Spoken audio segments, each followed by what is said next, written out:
The Poro King just received his constellation in Path of Champions. The Lord of the Fluffed loves being around his loyal subjects, but should you invest in his constellation? Let's find out. His first 3 star powers reward you for having lots of keywords among your allies, and give them more keywords if an ally died that round. Star Power 4 gives your champions 2 unique keywords when you summon them. You get more starting mana from Star Power 5, and Star Power 6 makes it easier to buff your Poros by creating more special snacks in hand and discounting them. It also has the ridiculous effect of transforming all enemies into random Poros after you play your 10th Poro snacks in a game. For relics, you're going to want ones that provide keywords to your units. A good base for this is Black Shield and Spirit of the Buru, as combined they provide 4 keywords for your Poros, which lets your star powers proc immediately. This gives you 1 extra flex slot. To fill it, I recommend Hidden Tome, which makes it easier to play the Poro Snacks, Secret Technique, which makes your Poro Snacks twice as impactful, and I don't have it, but Poro King's signature relic, Royal Nibbles, makes it easier to play His Majesty on the board. And as always, head over to lorrelics.com to submit your own relic builds or to see what builds others are using. When picking powers, try to find ones that give you keywords, like Dragon's Rage, which turns all your units into dragons. Lion Weight makes your cheap units lurkers, and reliably gives you more attack, since most of your cards are cheap units. And Unnatural Selection gives all your units Evolve, a keyword that rewards you for gaining other keywords, so this works perfectly for Poro King. Look for powers that provide you with more stats, including Gem Crafting, Power Overwhelming, and Raiding Party. Seek powers that summon additional units like Early Bird. Seize Fury works well because of all the Poro snacks, and Vanguard Lookout lets you start with 2 units that may or may not be able to take a hit. And one of the best powers you can find is Wild Inspiration, which makes all your created Poros and Poro snacks cheaper. For support champions, keep your eyes peeled for cheap ones with keywords, like Draven, who I was fortunate enough to get double attack on for this run, Jax, who loves those extra stats when he's attacking, and Teemo, who probably won't be totally useless for you. Look for champs who enjoy stat buffs like Bard, who I usually got to level up by the time he hit the board. And there's champions who enjoy summoning units, including Lilia, who I managed to get with Focusing Crystal for this run. These are just some of the support champion suggestions for the Poro King. For a more complete breakdown, feel free to pause this tier list and check out all the various categories. When drafting cards, you'll have no trouble finding various Poros or Poro snacks. I found Colorful Snacks, Daring Poro, Destined Poro, Espresso Snacks, Fabled Poro, and I don't want this video to be like 15 minutes long, so I'll stop there. Look for other Poro synergy like Aurora Borealis, Council Call, and Poro Herder. Seek cheap units with keywords including Esmus and Tornado Warrior, and look out for these items on cards. Anything you can find for the base Poro snacks is really useful. Dragon Tooth or other items that provide keywords, Excavator's Charge since you're playing a lot of cheap cards, and Poro Fluffed, which makes the unit a Poro. Now let's get to it. Should you invest in the Poro King's constellation? I don't know! Your Majesty, I love you, and my viewers love you, but I'm sorry, the truth is you're just not that good. From the Runeterra region, I prefer both Jhin because he's an amazing control champion, and Fiddlesticks, arguably the most unique champion in the game with his ability to mill the enemy deck. Poro King's biggest issue is that he's a snowball deck that's extremely weak on early turns. You don't threaten anything on turn 1, and this can lead to a huge enemy counterattack on the next turn, one you're likely to be unprepared for. If you want to do something about it, your only option is Poro Nip, but if you haven't drawn it, you better hope your units are big enough to handle what the opponent throws at you, or you're in for a bad time. However, Poro King is so much fun it's ridiculous. If you've already maxed out the most competitive champions from Runeterra, invest in His Majesty and enjoy yourself. Just don't expect to transform your opponents into Poros anytime soon, as it took me until round 8 to achieve this, and most of your encounters will be long over by that point. If you enjoyed this guide and want to see another, check out my Azir guide here. Azir just arrived in Path of Champions. The Emperor of the Sands is one of the rare champions that can level up twice, once from summoning units, and again after restoring the Sun Disk. But is he good? Let's find out. His first star power summons a buried Sun Disk and advances it by 1 for every unit you summon. The upgraded 3rd star version lets you advance the Sun Disk with landmarks as well, and gives you a great payoff for restoring it. Star Power 2 gives you more starting mana and provides allies with a small stat buff when you summon the 2nd unit each round. The upgraded 5th star version, yes you heard me right, gives you even more starting mana and increases the stat buff to 2/2. Star Power 4 summons a Rock Hopper at the start of each game, which immediately advances the Sun Disk by 2. Finally, Star Power 6 creates Renekton and Nasus in your deck, and shares Azir's items with every champion. This enables a crazy build we'll discuss in a bit. Azir's relic builds should include Overwhelm for those big stats, from the Beast Within or Troll King's Crown. That way you're not being blocked out by enemy units. I also recommend Crown Guard Inheritance, which activates twice for Ascended champions like Azir. And if you've got Star Power 6, try out the Oath of the Guardians and Star Gem combo. This setup was good enough to help me get my first ever 1-turn knockout against Lissandra, so good luck convincing me it's not his best build. There are many other relic options for Azir, so please head over to lorrelics.com to submit your own builds, or to see what others are using. For powers, prioritize ones that summon additional units, like New Student, which makes it easy to get more stats on turn 1, Officer Backup, Out the Gates, and Stabilize, which will proc your star powers immediately upon playing a champion. And look for ones that give allies more stats, such as Fixer Upper, Reunited, Rush Them Down, and Yip's Genius is incredible for you, as it makes your Sand Soldiers much more threatening. For support champions, look for ones that summon units like Braum, who summons a Poro after surviving damage, Aurelia, whose level up condition is very similar to Azir's. Also try to find champs who level based on damage, including Jax, who wants as many stats as he can when attacking, Sivir, who won't have any trouble leveling, and has the added benefit of transferring her keywords to your allies, and Warwick, who you guys are probably sick to death of hearing about by now.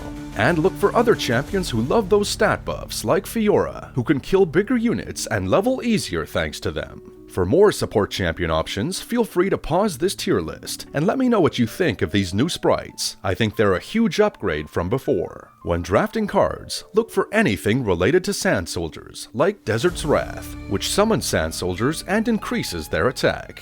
Emperor's Dia summons an additional Sand Soldier when you attack, and Emperor's Divide. Try to find units that synergize with unit spam, including Amber Monk, Greenglade Duo, and Sparring Students, who you summon with a new student power. Check for cards in the Emperor's deck, such as Crumbling Sands, Emperor's Prosperity, Shimmering Mirage, and Sandstorm, which will absolutely ruin your opponent's day. Finally, look for these items attached to cards. Free Spirit creates more ephemeral units, and Summoning Beacon summons a random unit as well. Now let's get to it. Is Azir good? Yes, sir. Quite often, I feel like I'm forced to pick between using a fun champion or a good champion. Azir feels like an exception to this, as playing the champion printer build was insanely fun for me, and led to my easiest Lissandra clear by a mile. The fact that Azir shares his items with every champion is what makes this broken. Against other Shuriman champions, he's definitely better than Kai'Sa, who feels much too slow in comparison. However, things get interesting when we compare Azir with Akshan. Azir is an aggro deck, one of the most aggressive I've ever seen in this game, whereas Akshan plays like a mid-range deck. Ultimately, this one comes down to player preference. If you enjoy thinking and countering what the opponent is doing, go with Akshan. But if you want to quickly overwhelm the opponent with powerful champions, Azir does the trick. At the end of the day, you won't regret investing in either one. If you enjoyed this guide and want to see another one, check out my Elise guide here. Elise's full power has been unleashed in Path of Champions. The Spider Queen loves being with her clutter of spiders. But should you invest in her constellation? Let's find out. Her first 2 star powers give spiderlings more stats and summon other spiders if one dies. Elise's true power comes from Star Power 3, which shares keywords from champions to spiderlings on attack. This has insane potential when combined with some relics we'll see later. Star Power 4 gives your champions even more keywords when you play them. Star Power 5 gives you more starting mana. And Star Power 6 gives you even more ways to summon spiders and allows you to mill the enemy deck. Relic builds for Elise are very simple. Get as many good keywords as you can. The epitome of this is Gale Force, which lets you attack twice and often one-shot your opponents. You'll find that a lot of them don't block scout attacks, even if doing so would keep them alive. And even if you lose Elise, your spiderlings retain the scout keyword, allowing them to get off more scout attacks and often win the game without Elise present. For epic relics, Fear Cleaving Axe gives your spiders more stats and damage on attack. Full Build is a relic everyone can get and gives you Challenger, Tough, and Overwhelm all in one. Harmless Scarecrow is an option with star power 6. The Beast Within also gives Overwhelm, along with a small stat boost for all your spiders. And I don't have them, but Elise's signature relic, Queen's Embrace, and Spirit of the Buru are fantastic options for Elise. Moving on, Voidborn Carapace is one of the only relics in the game that gives you Evolve, providing you with more stats for all those keywords.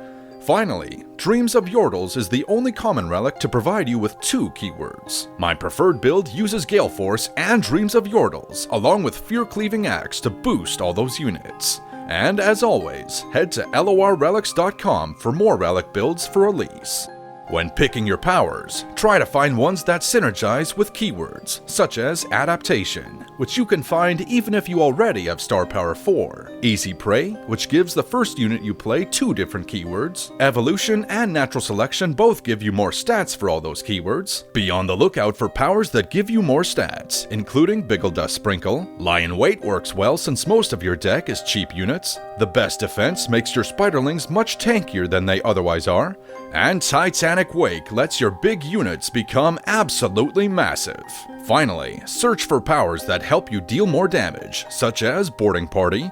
Perfection and Lethality both combo well with Impact, as the impact damage will be increased to 2 or 4, depending on which power you pick. And Trifarian Might is an incredible option that gives Elise much more control than she otherwise has. When picking your support champion, look for cheap champions with good keywords, like Diana, Teemo, and Zoe. Damage-based champions such as Draven, LeBlanc, who will have no trouble leveling up with this deck, and Zed. For more support champion options, feel free to pause this tier list and check out all these categories. When drafting cards, try to find cheap spiders or cards that create spiderlings like Hapless Aristocrat, House Spider, Precious Pets, and Vile Feast. Try to find cards that give keywords to champions such as Blade of the Exile, which gives Elise and her spiderlings Overwhelm and Quick Attack, Confront, and Inner Sanctum. And look out for these items when drafting cards. Golden Spatula, especially if you can find one on a spider. Any beneficial keywords on Elise, but especially Double Attack, which makes an already good champion completely unstoppable. Any items you find for your spiderlings will be quite useful as well, as they'll activate on your attack with Elise. This poor guy didn't know what hit him. Now let's get to it. Should you invest in Elise's constellation? Yes! If you like doing damage quickly, Elise fits the bill. She reminds me a lot of Vayne, who's also fond of one-shotting opponents. But Elise might be even better, thanks to the critters she creates along the way. Elise's toughest Shadow Isles competition comes from Viego. These decks are played quite differently, with Viego's kit revolving around letting your big units die to make others cheaper, while Elise's deck succeeds from spamming keywords. Ultimately, I think Viego might have the edge, but it's not by much. You can't lose if you're picking between these two. Just make sure you draw Elise, otherwise you'll be in for a bad time. That's all I have for this one. If you enjoyed this guide, you know what to do. And to see another video like this one, check out my Shyvana guide here. Shyvana is the newest champion in Path of Champions. The half-dragon loves it when dragons deal a lot of damage, but is she good? Let's find out. Shyvana's first star power lets your dragons deal 3 damage to the weakest enemy when summoned. The upgraded 3rd star version turns this into a strike, allowing your dragons to deal much more damage. This is one of the best star powers we've ever seen, as it has the exact same effect as the Stalker's Blade relic, essentially allowing your Shyvana to run 4 relic slots with this unlocked. Star Power 2 gives all your dragons Fury, and grants Fury buffs to dragon allies on the board and in hand.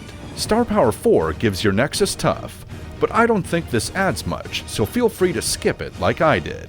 Star Power 5 increases your starting mana, and Star Power 6 lets you draw a unit when you attack, and if it's a dragon, it joins your attack. It also strikes upon being added to the attack. For relics, you're going to want to take advantage of those big stats, so use ones with Overwhelm, such as Troll King's Crown and the Beast Within, which has the added benefit of giving extra stats to your dragons. Other than that, the world is your oyster. I've tried out other relics like Disciple of Shadows to deal more damage and get Shyvana on the board earlier, Crown Guard Inheritance to get a free rally when she levels up, and Stalker's Blade, which allows Shyvana to strike twice when you play her. I feel like we still haven't found the optimal relic build for Shyvana, so head over to lorrelics.com to see what others are using or to submit your own relic build. For powers, try to find ones that increase your damage output, like Explosive Finale, which damages the Nexus whenever you kill an enemy with a strike, Phantom Pranks for damage against the Nexus when allies die, and arguably your best option is Trifarian Might, which gives all your dragons an additional strike when summoned so long as they're at least 5 power, which isn't hard to do with this deck. Look for mana discounts including Black Market Discount, Mountain's Peak, which can make your expensive cards free, Quick Draw, which temporarily makes your cards 1 mana cheaper and stacked against them. And look for powers that increase unit survivability, such as Dragon's Rage, which gives the Fury buff to all allies, Early Bird, which lets you begin with Dragon Chow on the board, and finally, Reap Essence heals and gives your allies more stats after getting a kill.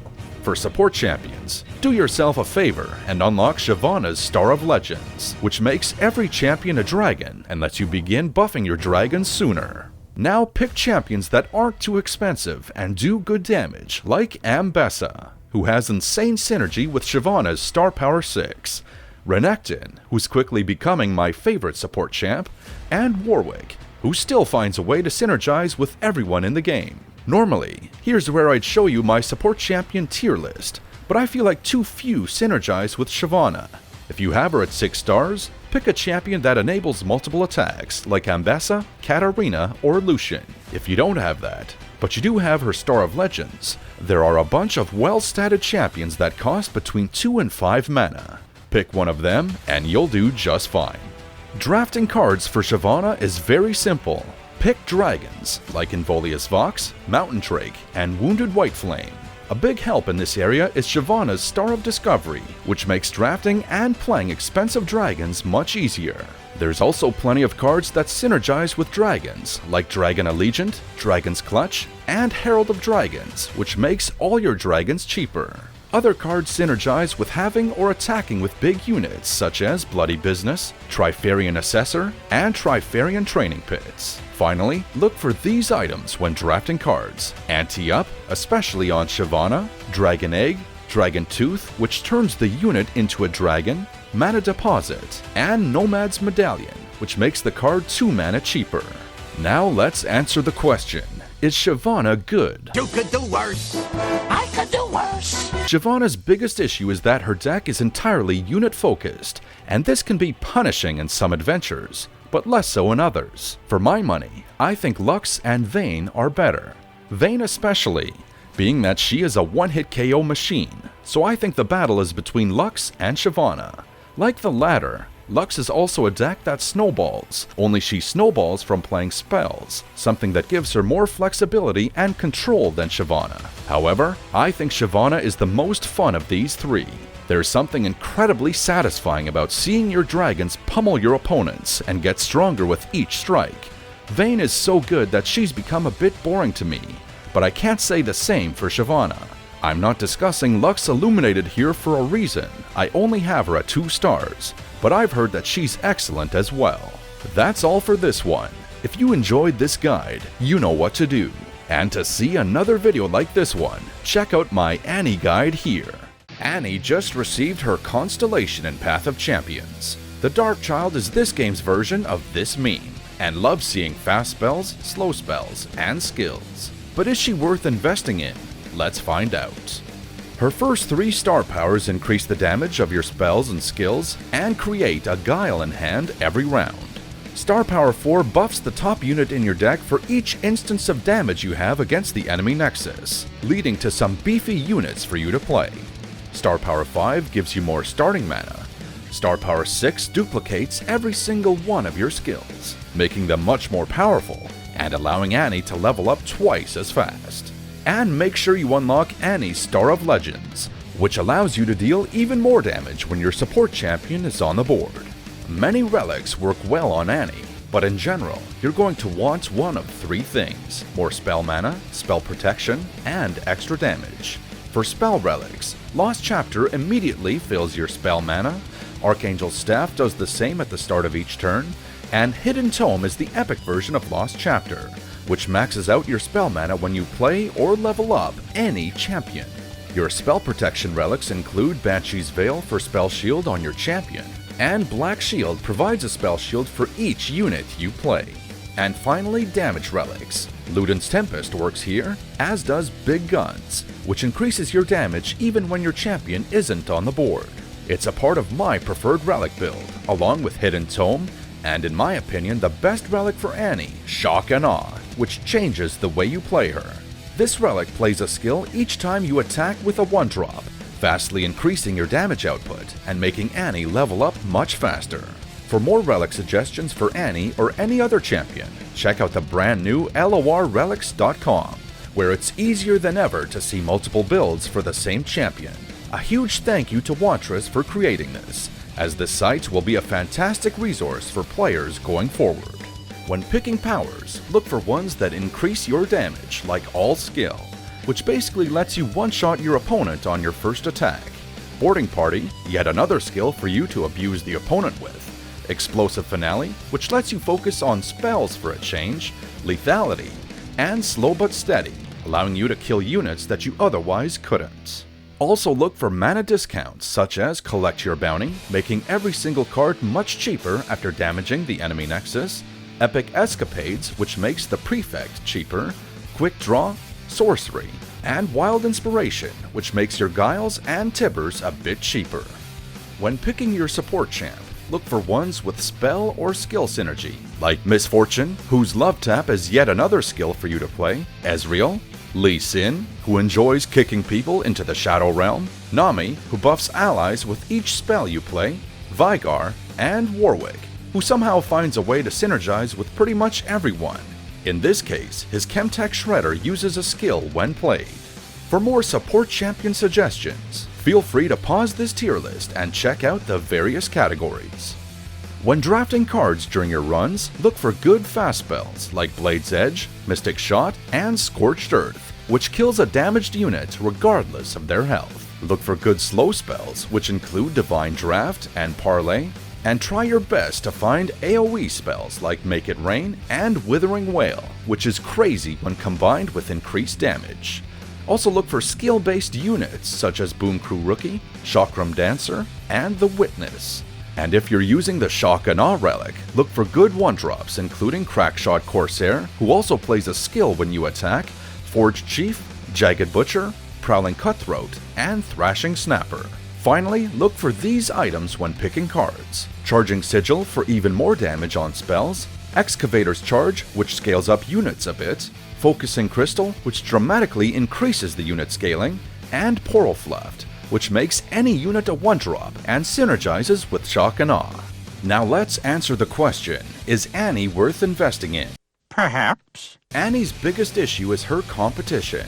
She's a spellcaster in a region with some amazing spellcasters, primarily Swain and Mel.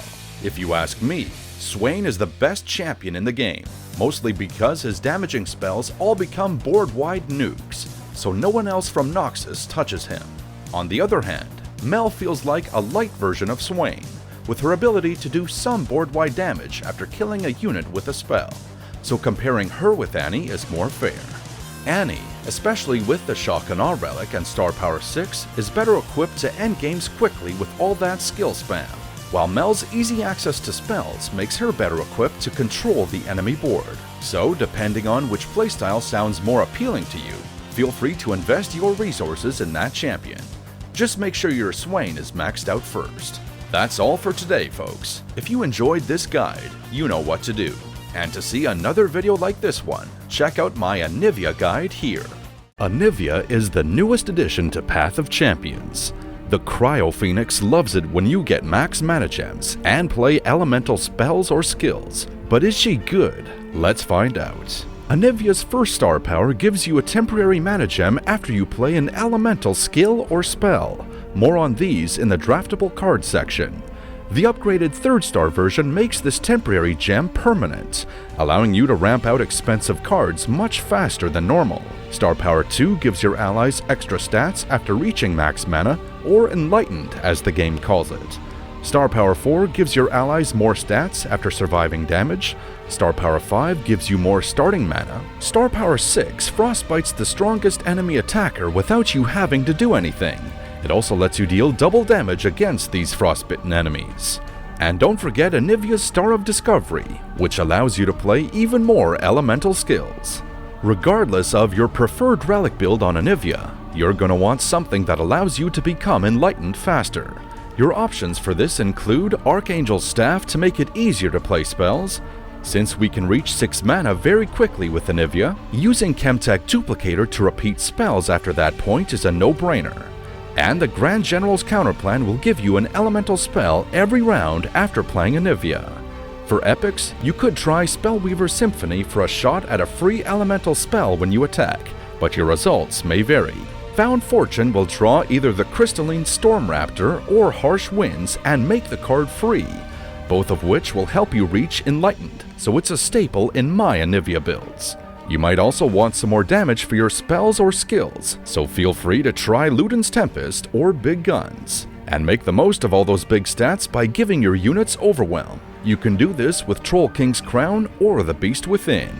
My preferred build uses Beast Within to get that Overwhelm, Found Fortune to draw those powerful cards for free, and Chemtech Duplicator to easily repeat those spells. When it comes to powers, look for ones that either give extra mana like Perfected, Communal, and Shared Mana Flow, provide discounts for your expensive cards such as Dawning Age, Mountain's Peak, Wild Inspiration, and Unlimited Power, which makes Clash of Giants playable and hopefully gives you a better Titanic unit than the one I got here. Look for powers that help you stall until Enlightened, including Disarmed, Early Bird, Endurance if you don't already have Star Power 4, Hold It, Hold Them Off, and Treacherous Terrain. Finally, more damage is always nice, so look for All Skill, which makes your elemental skills much more powerful. Slow but Steady, which turns Wings of the Cryo Phoenix into a nuclear bomb, Spellburn, and Titanic Wake, a staple power for many Freljord champs because of these big-ass units. When picking your support champ, look out for champions with elemental skills or spells. A good option for this is Volibear, because several of his cards and effects synergize with your game plan, making it easy to level him up and make your opponents shit themselves. But because he's so expensive, you'll nearly be enlightened by the time you play him, so you're probably better off going for cheaper champions. If you manage to find discounts for him, one of your best options is Elder Dragon. Because each Dragon Boon counts as an elemental skill, you'll immediately reach Enlightened after playing him. A slightly cheaper option is Malphite, but good luck leveling him up. Nami is another option as all her water-based cards are elemental, including Ebb and Flow. And arguably your best option is Annie, thanks to her cheap cost and her Disintegrate and Molten Shield both being elemental. If you're going the elemental route, try to avoid champions from Demacia, Shadow Isles, and Runeterra, as these regions contain only one elemental spell. If you can't find any elemental synergy, look for damage synergy like LeBlanc. For more support champ options, feel free to pause this tier list and check out all the various categories. When drafting cards during your runs, look out for any elemental spells or skills representing ice, water, fire, wind, lightning, and ground, like Avalanche, Chakram Dancer, Galesong Flock, Lightning Rush, Unraveled Earth, and Ground Slam. Also keep an eye out for cards that give you extra mana, such as Catalyst of Aeons or Wild Mysticism. And look out for these items attached to cards. Yarumi, as the Slipstream is an elemental spell. Flame Wreathed Soul on normal cards, or Dragon Boons on champions, which each individually add to your mana gems. Frostbikes, Iceborne, which is accessible from the constellation, and Sapphire Crystal, which adds a mana gem after playing the card. Now let's get to it. Is Anivia good? Ah, you better believe it, buddy.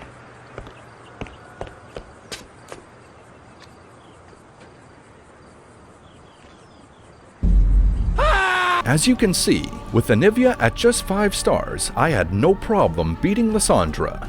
If you can find cheap elemental spells to accelerate your game plan, Anivia feels borderline unstoppable. I would argue that even without star power 6, Anivia's in the discussion for best Freljord champion, but with it, there is no discussion. Then again, since she doesn't really need this additional power, perhaps you should spend it elsewhere, ideally on Ashe or Volibear, whose 6 star powers are more necessary for them to be good. But if you already have them maxed out and that Freljord Nova Crystal is burning a hole in your pocket, you won't regret spending it on Anivia. That's all I have for this one. If you enjoyed this guide, you know what to do.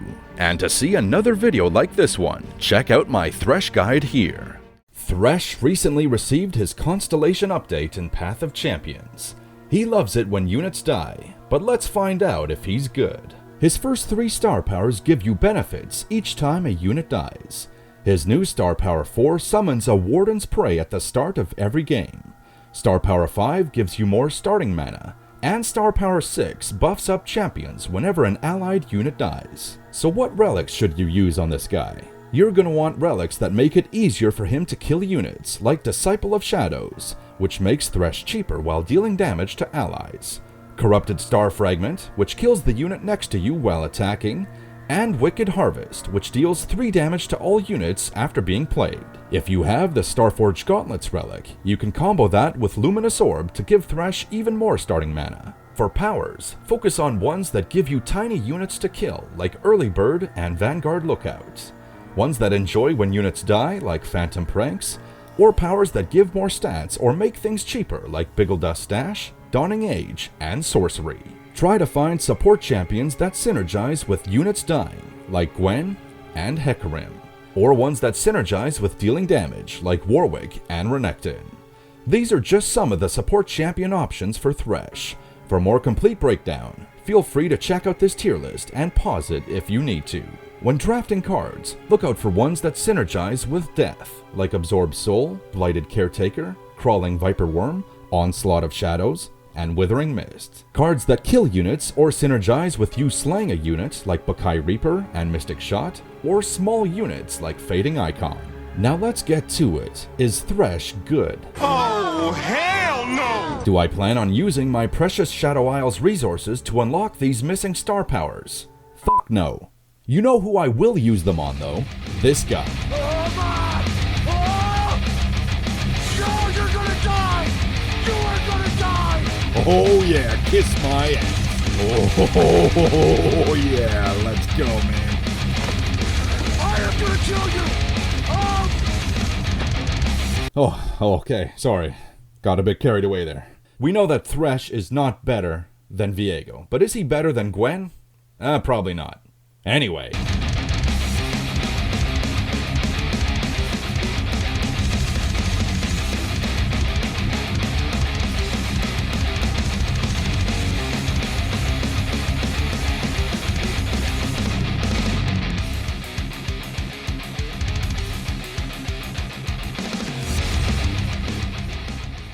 Mel is the newest champion in Path of Champions. She loves it when you play a lot of spells, but is she good? Let's find out. Mel's first star power deals 1 damage to all enemy units and their nexus if you kill an enemy with a spell. The upgraded 3rd star version increases that damage to 2. Star power 2 increases the damage of spells every time you play them. Star power 4 gives extra stats to units in hand when you play a spell. You get more starting mana from star power 5, and finally, star power 6 creates extra copies of spells in hand. And don't forget about Mel's Star of Discovery, which provides big discounts to spells you acquire on adventures. When using Mel, you're gonna want relics that do one of 3 things. Increase spell damage, like Luden's Tempest and Big Guns. Make it easier to play spells, like Lost Chapter and Archangel Staff. And create more spells to play, such as Chemtech Duplicator or the Grand General's Counterplan. When picking your first power, try to focus on powers that make spells more playable, such as Mana Flow, Lighting the Way, and Black Market discounts. Look for ones that create more damaging spells like Bouncing Blades or Counterfeit Production, and ones that increase your damage output, such as Explosive Finale, Lethality, Elemental Winds, and Perfection. Try to find support champions that synergize with spells, such as Lux and Jhin. Or find champs that like when you do damage, like Gangplank and Gnar, who's just the cutest little guy until he turns into this demon from hell. These are just some options for support champions for Mel. For a more complete breakdown, check out this tier list and feel free to pause if you need to. When drafting cards, look out for good damaging spells like Make It Rain, Mystic Shot, and Death's Hand. Keywords such as Scout, which you should take anytime you can. And look out for the Excavator's Charge and Essence Reaver items when drafting cards. Now let's get to it. Is Mel good? Damn right. I had no trouble clearing a weekly nightmare with her at 6 stars. The problem is that Mel shares a region with Swain, the best champion in the game, at least in my opinion. Both champions are capable of clearing the board, but Swain does so more effectively. In the latter stages of a game, every single spell is a nuke in Swain's hands, but only the spells Mel has played multiple times can do this. However, if you already have Swain at 6 stars, I think Mel is well worth your Noxus Nova Crystal. But let me know your thoughts in the comments below. That's all for now. If you enjoyed this guide, you know what to do. And to see another video like this one, check out my Sett guide here. Sett just received his full constellation in Path of Champions. He loves it when you spend a lot of mana, but is he good? Let's find out. His first 3 star powers pay you a coin each turn and give you bonus stats or a free rally if you spend enough mana. His 4th star power summons your weakest unit from deck at the start of the game, making it easier to earn coins or set up your board. You get more mana from the 5th star power, and finally, star power 6 makes it easier to get him on the board and creates a copy of his Showstopper in hand, a spell that lets you obliterate an enemy and do damage to the entire enemy board. And don't forget Sett's Star of Wonder, which makes your coins burst speed. This is awesome, as prior to this, coins cannot be played in response to enemy attacks or spells. Now let's check out some relics you should use on Sett. For commons, Banshee's Veil protects him from spells, Cosmic Blessings let you level him much faster, and Lost Chapter lets you play spells after playing Sett on the board. Looking at rares, Archangel's Staff gives you max spell mana every round. Chemtech Duplicator is insane on Sett, as it allows you to duplicate all your spells later in a match. This includes your coins, letting you set up crazy combos like this one. And the Grand General's Counterplan gives you Sett's champion spell every round. Finally, for epics, Chosen by the Stars is good on Sett as it provides him with additional stats and keywords. I don't have them, but Starforged Gauntlets and Luminous Orb make a good combo, allowing you to generate additional mana. And don't forget about Sett's paid relic, Champion's Purse.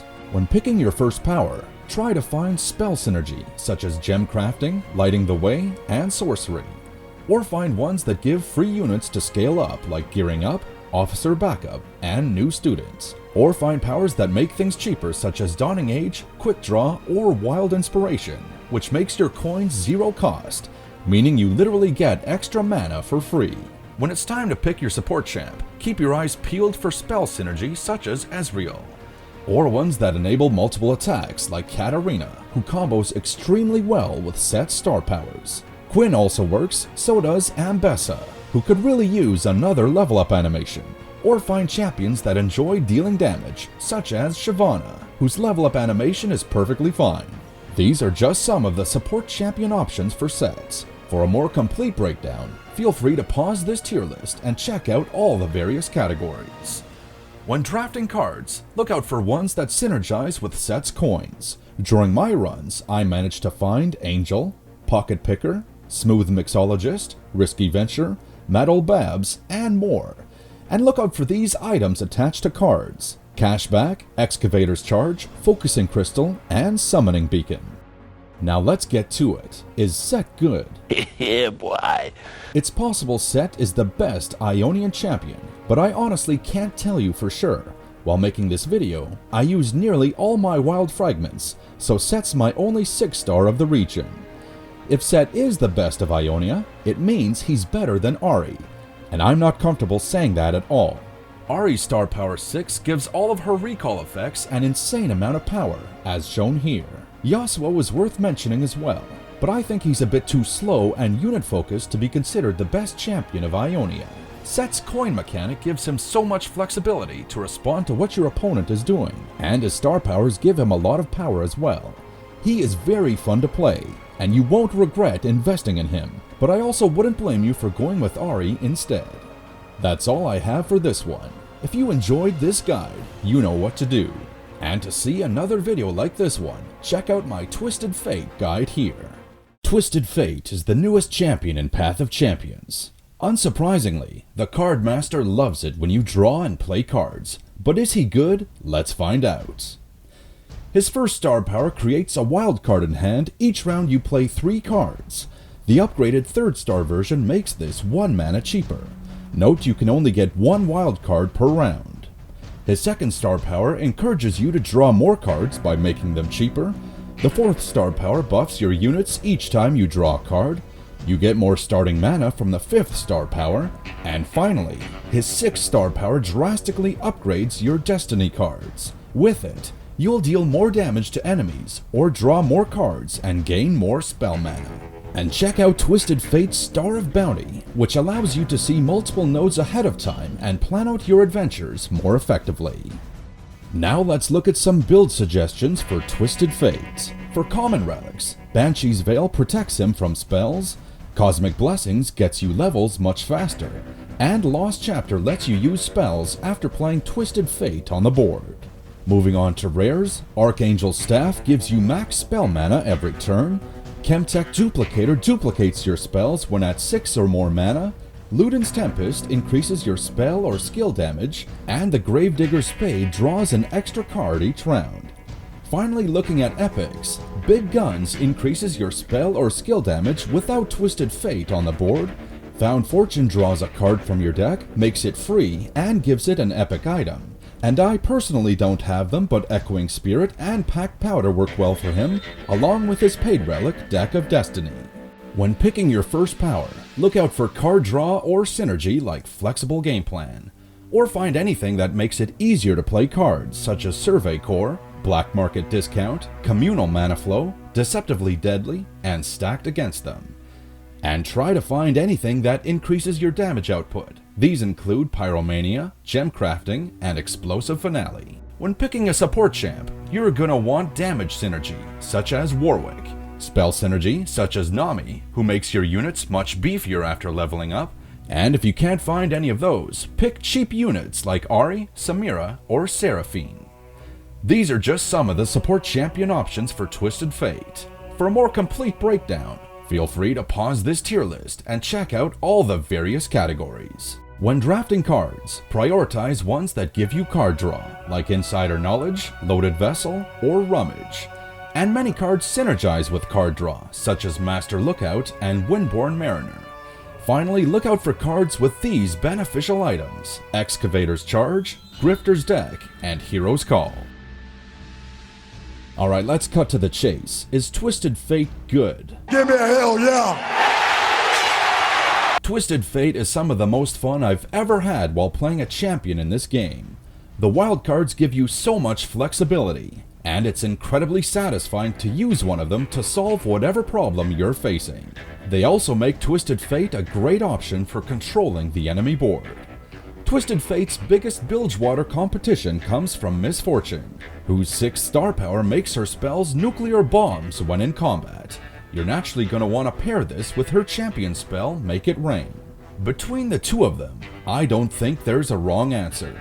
If you love attacking and killing the enemy quickly, I think Miss Fortune should be your choice. But if you love controlling and outmaneuvering the enemy, go with Twisted Fate. If you're in a spot where you have access to only one Bilgewater Nova Crystal, I think Miss Fortune needs her 6th star power more than Twisted Fate does. At 5 stars, Twisted Fate is already fantastic, so his final star power feels more like a bonus than something necessary for him to be powerful. That's all for now. If you enjoyed this guide, you know what to do.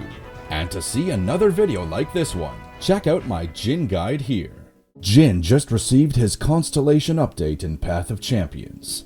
Your favorite psychopath loves it when you play skills or spells and stun units, but is he good? Let's find out. If you're new to Jhin, his first 3 star powers buff a unit whenever it uses a skill, and give you a free spell for every 4th spell or skill you use.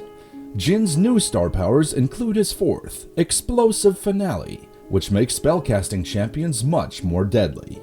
Because Jhin can struggle in the early game, his 5th star power is Excellence. Being able to play Jhin 1 turn earlier than normal is a game changer. Finally, Jhin's 6th star power is Incredible. Whenever you see the term quadruple damage, it's time to pay attention. Stun enemies, then watch them melt when you attack with Jhin or target them with spells or skills. Relics for Jhin are very simple. Use this build. Make sure the Curator's Gatebreaker is first, because relics happen in order from top to bottom while in game. The Gatebreaker brings the Riptide batteries online, and then each one plays this skill 4 times. All of these count towards Jhin's level up condition and proc his other effects as well, letting him scale up and paving the way for you to win the game shortly afterwards.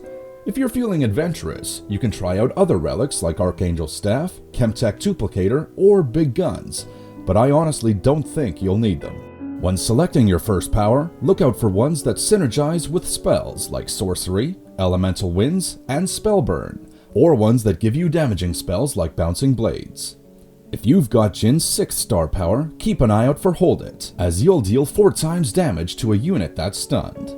Look for powers that make things cheaper, or give you free units like Spellslinger, Dawning Age, and Vanguard Lookout. Moving on to support champions, keep your eyes peeled for ones that have spell synergy such as Nami, who loves it when you play spells while she's on the board. Annie is in a similar boat, and she has stun synergy as well. Other champs in this category include Warwick and Lux. And look out for stun synergy as well. These include Yasuo and Zoe, who can easily create stuns as part of her cosmic card package.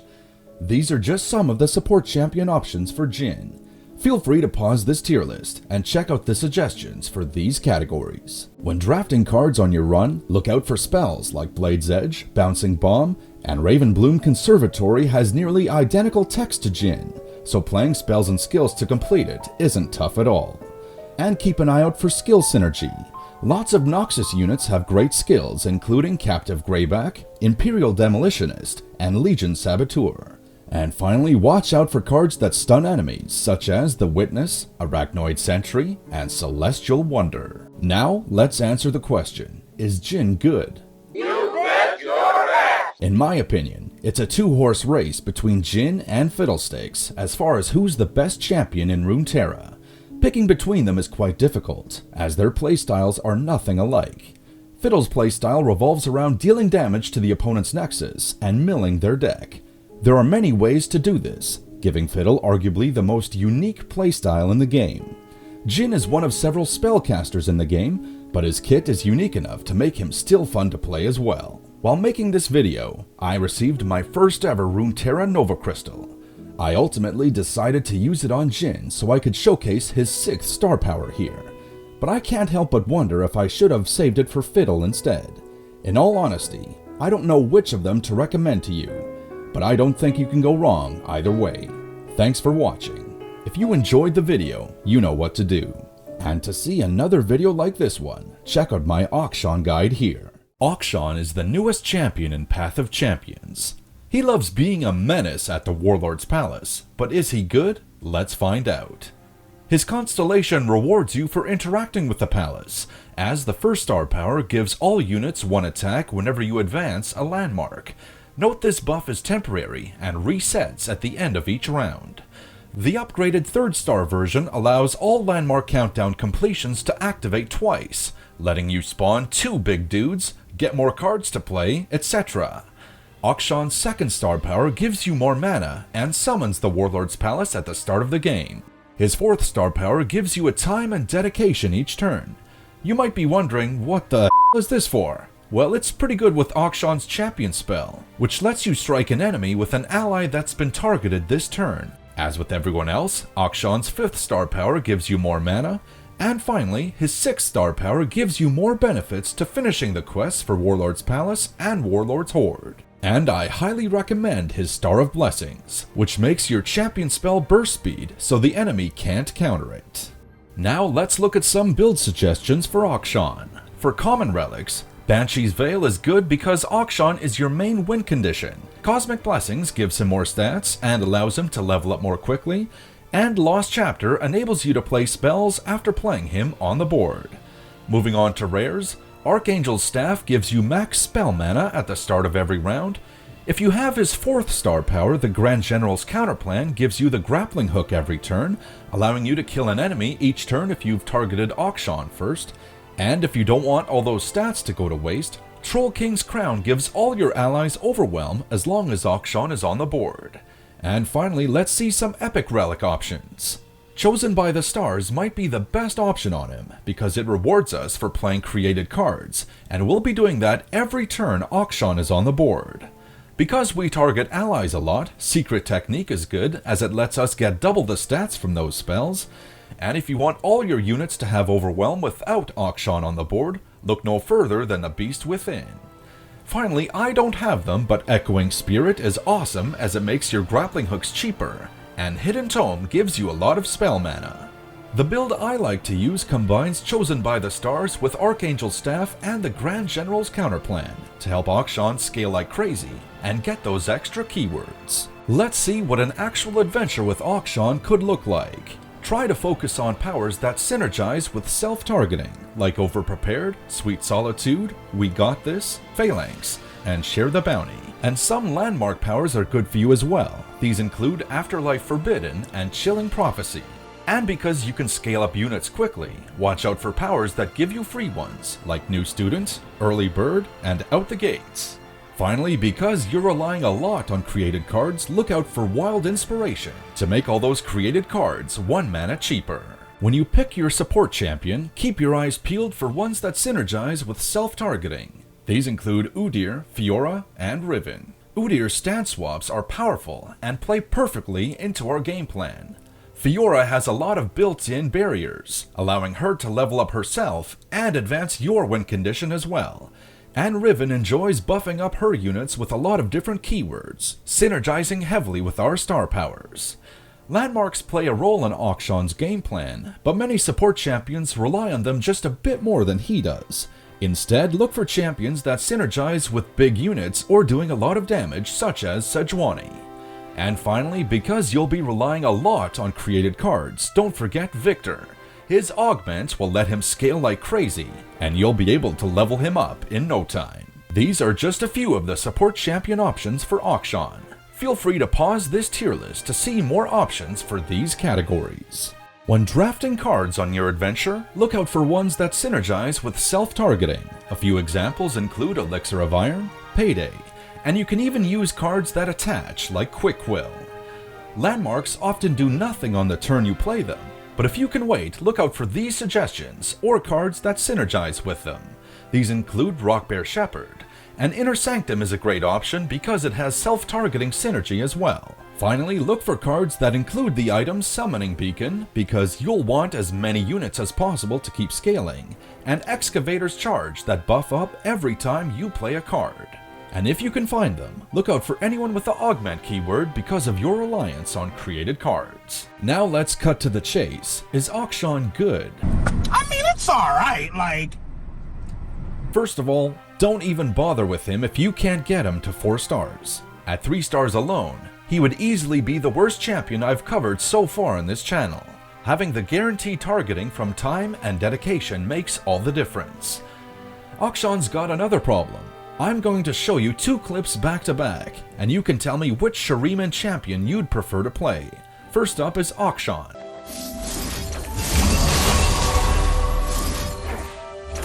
Everyone should have a grappling hook. Now it's Nasus' turn.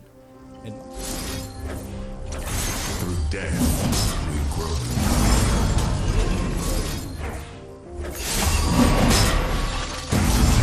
In my opinion, with this build, Akshan is like Nasus with extra steps. Nasus' game plan is simple.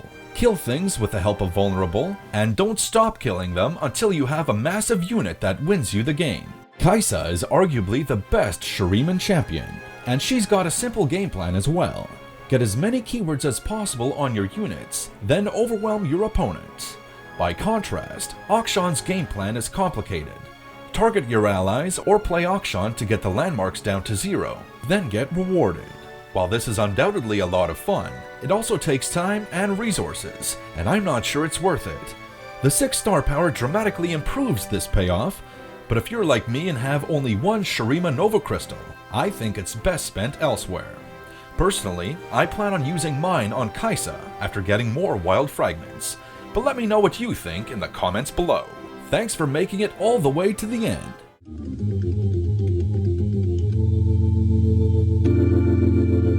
Lux just received her full constellation in Path of Champions.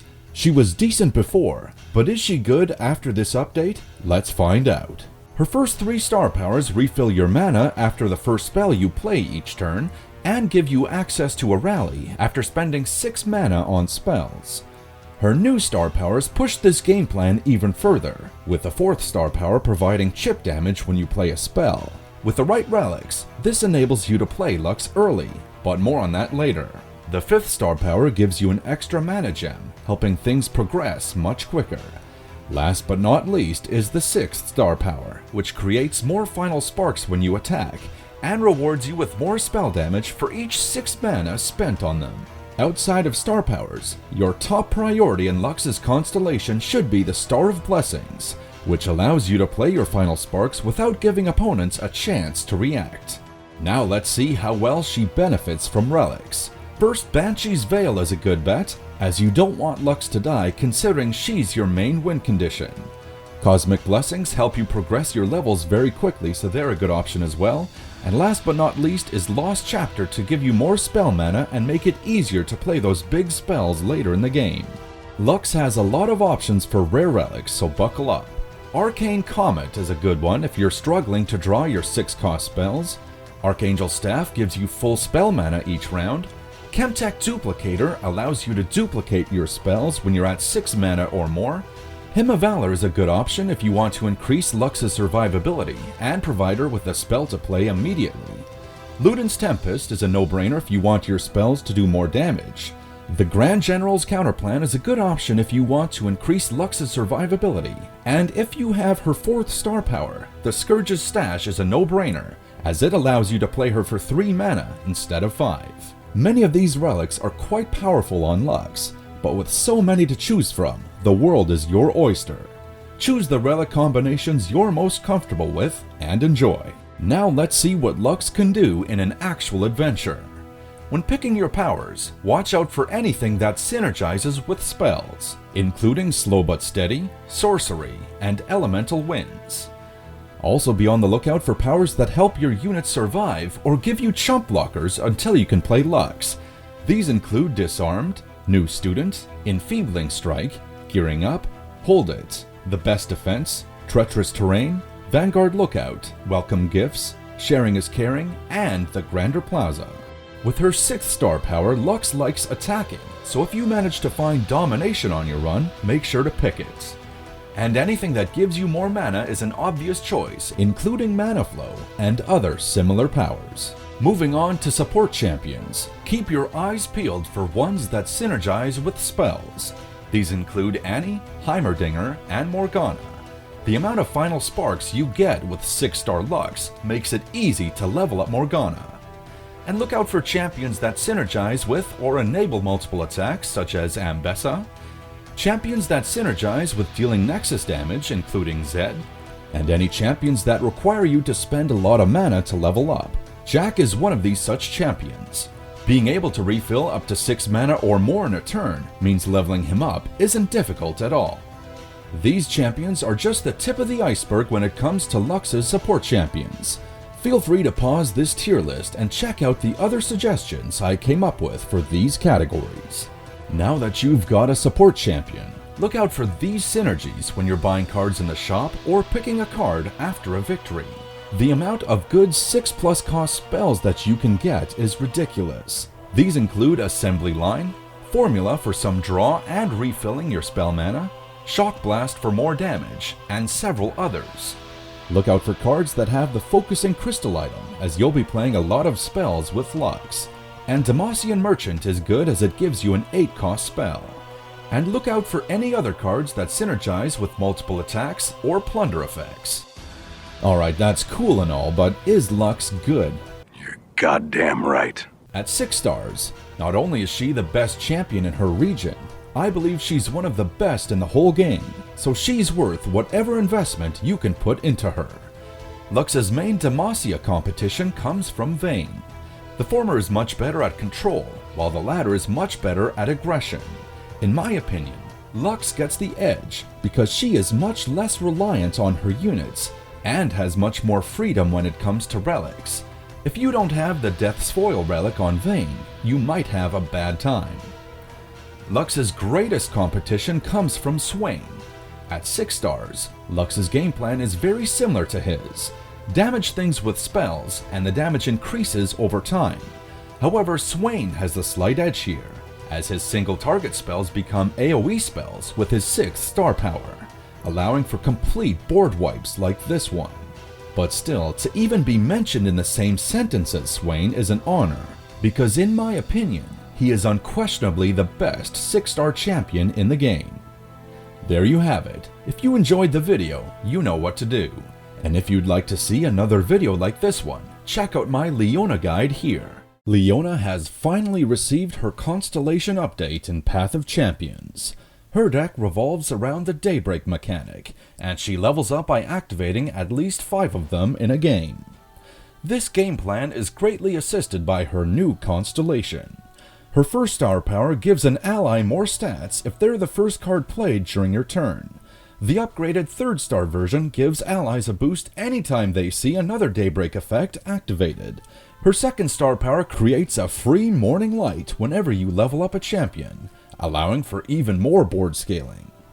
As you can see, unit surviving is vital for Leona's game plan, and the 4th star power is great for this, as it gives a barrier to any ally when you target them, allowing for much greater survivability. Her 5th star power gives her more starting mana, and finally, the 6th star power dramatically improves the speed of her game plan, as it allows every Daybreak effect to activate twice. Alright, so what kind of relics should you use with Leona? Well, when you first start out and have access to only commons, I recommend Banshee's Veil to make sure she doesn't die to a damage or kill spell, Lost Chapter to allow you to play additional spells after playing her on the board, Starchild's Staff to give you some additional health at the start of each battle, and Cosmic Blessings to level her up quickly, cause she isn't great at the beginning. In terms of rares, I recommend Archangel's Staff for more mana each round, Chemtech Duplicator to allow you to play each spell twice when you have 6 mana gems or beyond, and the Grand General's Counterplan to get a sweet spell every turn. Looking at epic relics now, probably the best possible relic for Leona is Found Fortune. The single most important card in your entire deck is Ravoon, as he allows your Daybreak effects to go off even when those cards aren't played at the start of your turn, allowing you to just continually spam Daybreak effects like here. Secret Technique is also a good option if you want more scaling from your spells, and you can't go wrong with Beast Within. Another relic combo worth mentioning is Starforged Gauntlets and Luminous Orb. Because Leona has 5 health, giving her 3 more with the orb makes her Titanic, allowing you to get some additional mana if you've got the Starforged Gauntlets relic. My personal favorite relic build with Leona is Found Fortune, Chemtech Duplicator, and the Grand General's Counterplan. Here's a turn of that build in action. Now let's see what Leona can do during an actual adventure. In terms of powers, you're looking for anything that strengthens your board presence. Powers that provide benefits to your units are a great way to achieve this, like Battlefield Training, Endurance, Fixer-Upper, and Welcome Gifts. Powers that provide extra units for scaling are great as well. These include Early Bird, Gearing Up, and Vanguard Lookouts. Powers that help you control the enemy are no-brainers as well. These include Disarmed, Enfeebling Strike, Hold It, Treacherous Terrain, and Triferian Might. And don't sleep on powers that provide mana or make things cheaper, like Mystic Meditation, Shared Mana Flow, Sorcery, Spell Slinger, and Mana Flow. And one of the most important powers you can ever get with Leona is Slow But Steady, as this enables you to play Morning Light twice, allowing for turns like this where your enemies got no chance. Moving on to support champions, keep your eyes peeled for Nightfall champions like Diana, Nocturne, and Aphelios. The crazy thing about Nightfall cards in general is that as long as Ravun is on the board and you're playing the Nightfall cards at least second in your turn, all of these cards will have their Nightfall effects and Daybreak effects as well, leading to some crazy turns. Alright, with this tier list, I just wanted to briefly highlight some more support champions and support champion categories you should look out for, and also highlight some support champions that can play more than one role when you're playing as Leona. Aphelios is one of the most versatile support champions you can pick, because not only is he Nightfall, he also has self-targeting. A lot of his moon weapons target your units. He can get lifesteal on a moon weapon, so he's healing. He's control, because he can stun an enemy with one of his moon weapons, and one of them gives him an extra unit, so he is probably the most versatile support champion you can get with Leona, and therefore one of the best. Another one that can play more than one role is Taric. Not only does Taric thrive when you target your own units, he can also heal himself and your other units as well. Morgana, with that lifesteal, she's got built-in healing. You don't need to do any work really to get the lifesteal on her, but her kit comes with a lot of control, so she belongs here and here as well. And finally, I just wanted to highlight Braum. He's really good at taking damage, and when he levels up, he gives a Poro each time he takes a hit. This isn't meant to be an exhaustive list, I just wanted to make you aware of some other support champion options you've got when you're playing Leona. When you make your way to the shop or you're picking a card after a battle victory, be on the lookout for cards that synergize with your Daybreak or Nightfall game plans.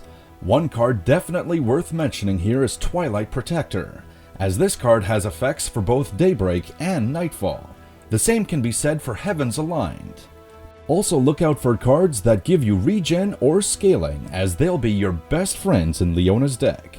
Spring Guardian is a good choice to heal your wounded units, Take Heart is the same, and look out for cards that have the Excavator's Charge or Focusing Crystal items. And look out for cards with items that can help you summon additional units. These include cards with Summoning Beacon and Summoner's Stone.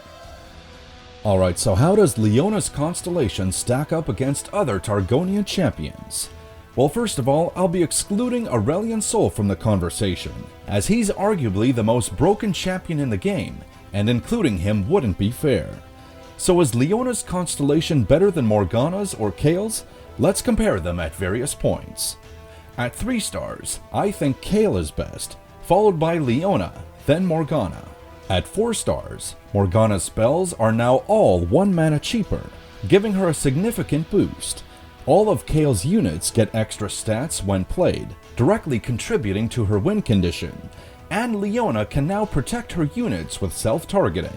So at this level, I think Morgana is best, followed by Leona, then Kael. At 5 stars, it becomes much easier for all 3 of these champions to advance their game plans, though one stands above the rest here. At 5 stars, Leona can play Ravun 1 turn earlier than normal, allowing you to activate each of your Daybreak effects and scale your units that much sooner. So at this level, I think Morgana is best, followed by Leona, then Kael. Finally, at 6 stars, Leona's Daybreak effects all activate twice, Morgana's units get great scaling, and Kael gets much more control when playing big units. While this may be controversial, at 6 stars I believe Leona is best, followed by Morgana, then Kael. But let me know what you think in the comments below. And that's the Leona guide. Thanks for making it all the way to the end of the video. Tryndamere is the latest addition to Path of Champions. The Barbarian King's level up condition is simple. All you have to do is die. This level up condition allows you to play Tryndamere's deck with reckless abandon, and his constellation heavily leans into this aggressive playstyle. His first star power gives you Call to Arms when you have the attack token, a card which allows you to cheat out big units from your deck early. The upgraded 3rd star version gives you the card at the start of every round, even without the attack token, and it gives you a 2 mana discount with each passing turn you don't play it. His 2nd star power brings this package together, allowing you to buff up every unit in your deck whenever you attack. As you've noticed, Tryndamere's playstyle focuses on aggression with very little control, so the 4th star power helps with that. The 5th star power gives you more mana, but everyone has that, so it's not all that special. Now for the main event. Tryndamere's 6th star power allows you to attack multiple times per turn. Unfortunately, as of this recording, I still don't own a Freljord Nova Crystal, so I don't have any footage of it for you. Alright, so what kind of a relic build should you go for with Tryndamere? Well, when you're just starting out and you only have those commons, you're gonna want some Cosmic Blessings, because the early levels for Tryndamere are pretty brutal, so the quicker you can get out of those early levels, the better.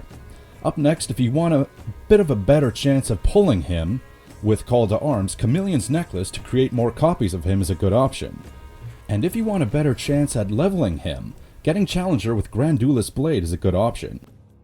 Moving to rare relics now, one of my favorites is the Chemtech Duplicator. This means that as long as Tryndamere is on the board, when you play Call to Arms, you're gonna pull 2 units instead of the normal 1, meaning you get way more power on the board from turn 6 and beyond. My favorite rare relic on Tryndamere is Crown Guard Inheritance. This allows you to block or even attack, die, and then you immediately get a rally because you level up with Tryndamere. So you can either immediately attack twice, or you can defend, then get the rally, and attack right after defending. And last but not least for the rare relics is Troll King's Crown, which means that as long as Tryndamere is on the board, all allies will have Overwhelm instead of just the big guy. Moving on to the epic relics, unfortunately I don't have a lot of these, but the best one that I do have for Tryndamere is Beast Within. This means that even when he's not on the board, all of our units have Overwhelm, and if we have a decent amount of subtypes, they get a buff as well. Moving on to unowned relics, Disciple of Shadows allows you to play him for a bit of a discount. Now you do some damage to all of your units, but typically those are chump blockers anyway, so you don't mind taking the damage with that. Up next is Echoing Spirit, probably the best possible epic relic for Tryndamere. This creates 7 copies of Tryndamere in the deck, meaning that up to a third or even perhaps half of your deck can be Tryndamere, giving you an amazing chance at pulling him with Call to Arms every turn. Moving on, we have another incredible epic relic for Tryndamere, Portal Pals. This means that whenever Tryndamere is summoned from Call to Arms, you create 2 random 7+ cost units from hand, and they get discounted by 8. So unless you're pulling 9 or 10 or higher cost cards, they're going to be essentially free. So Portal Pals is one of the best possible options for Tryndamere. And last for the epic relics is Starforged Gauntlets. Now it is a bundle exclusive, but if you've spent a bit of money on the game as I have, perhaps you have this relic. And that additional starting mana will go a long way to helping you when you're playing Tryndamere. As for the build I run right now, I have Beast Within and Crown Guard Inheritance. And also, let me just find it quickly here, Chemtech Duplicator for that additional power when I'm playing Call to Arms with Tryndamere on the board. Now let's see what an adventure with Tryndamere could look like. In terms of beneficial powers, be on the lookout for ones that add cards to your hand like Fast Deal. Call to Arms removes a card from hand when played, so draw effects to counteract that are never a bad thing. You're also going to want powers that make your cards cheaper or give you more mana, including Dawning Age, Mana Flow, Wild Inspiration, and Sorcery. Sorcery is especially good because it removes most of the cost of your Call to Arms, making it much more likely that you're going to play it each turn. Finally, any powers that strengthen your board presence or make your deck stronger are no-brainers. These include Raiding Party, Titanic Wake, Sharing is Caring, and Feral Senses. This one is amazing for you because it allows you to choose what Call to Arms pulls, allowing for incredible turns like this one. Alright, when it comes time to pick your support champion as Tryndamere, what are the kind of units you should be looking out for? Well, first and foremost, big units, or champs that synergize with big units. And I can think of few better than Volibear or Kale. Both of them love when you play big units on the board and buffed units in Kale's case, and from there they just go on and cause immense destruction. Elder Dragon is huge, he's also another good pick. You got Sejuani, Malphite, and the rest you can read there. Next up is champions that are aggressive, and Gnar fits this build perfectly. He likes it when you damage the enemy nexus, and he's also got built-in draw, so what's not to like with him? Victor's another good choice because your Call to Arms counts as a created card. Zed is also solid. Who doesn't like Zed? You got LeBlanc, Severe, Renekton, so on and so forth.